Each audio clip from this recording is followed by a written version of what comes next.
Okay, so I'm going to read a little bit from Beyond Sundered Seas, and it's kind of, a little bit at near the start of the book, and it's when Calene and Greton have met, and Greton is showing Calene into his study, and the chapter is called The Scholar's Study.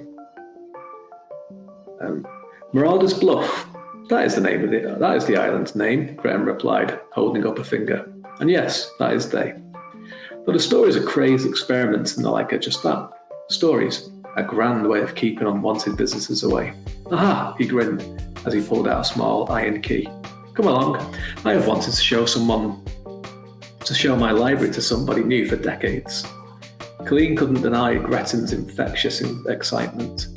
Giving Turner one last look, she hurried to join him, hasting her heels as the old sparker unlocked the door and, with a grin, threw it open.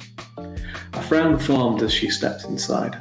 The small room consisted of a narrow bed, a moth-eaten armchair, a set of cupboards, and one rickety set of shelves crammed with books, most of them boasting spines so faded the words couldn't be read. It's not exactly homey, is it? Calene remarked, hands on hips.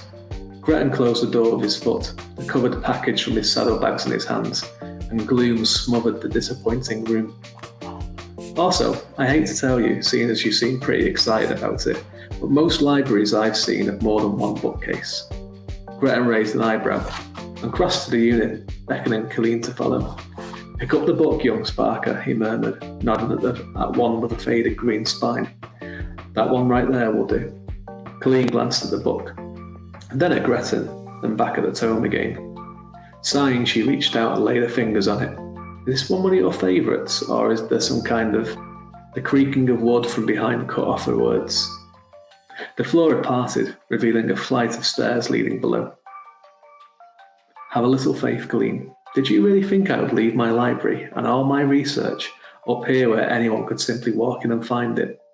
Greton was already halfway down the steps. I told you, I designed this place.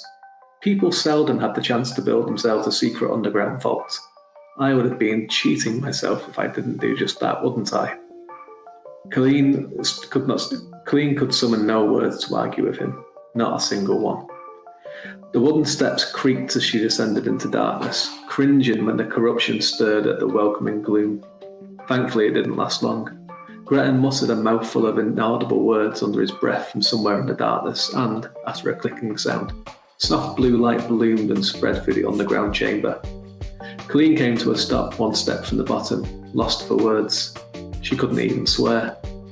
Books filled the walls of a space larger than even the room above. In fact, more of that room could have fit inside Greton's secret library with space to spare.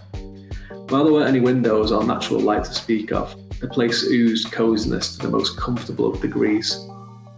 There were books of all shapes and sizes, parchments too, organised no doubt in a way that pleased the old Sparker. Shuttered gas lanterns filled alcoves between the shelves, the blued flames chasing away the underground darkness. But it wasn't a cave, nothing like it. The same type of wood used to build the upper house made up the floor, and rugs of rich reds, vibrant oranges and deep emeralds lay on the ground, softening Greton's steps as he moved to a large desk opposite an empty hearth. 2 beds, both double, and a trio of comfortable-looking armchairs completed the library, along with a fully stocked drinks cabinet.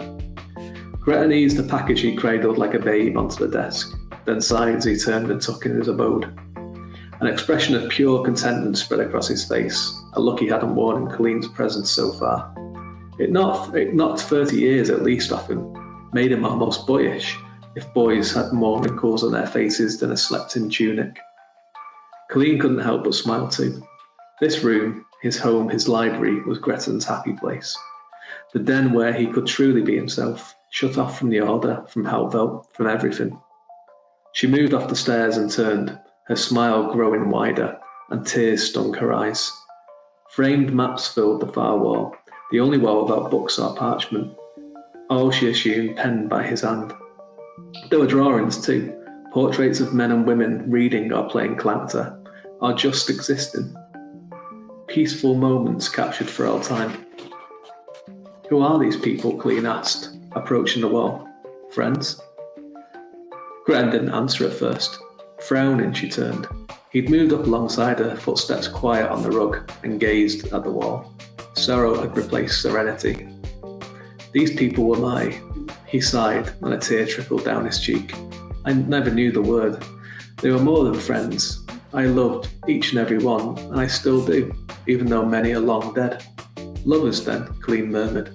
A pencil drawing a Brina sketched itself in her mind. The dawn sunlight catching her hair and her eyes just so. Greton shook his head. No, that never interested me, that rigorousness. Kissing, perhaps, embracing, absolutely. The rest, a messy business, that. He shook his head even harder, fingers rubbing against each other. I had this connection with them, and I would have died for them all, though I have never been a fighter. My drawings are my way of honouring them.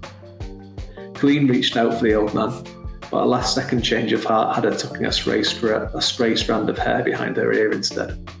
Which one is Tamaz, she asked. This one. Greton took a step forward and pressed his palm against the glass of one of the frames. His head bowed. This is Tamaz. It showed a smiling, handsome man playing a guitar, the details so deep she'd recognised the man anywhere if she saw him in the flesh. It's beautiful. The drawing, the whole place. I'm happy you brought me here, Greton. He turned, red ring was lying in his eyes. Might he have survived?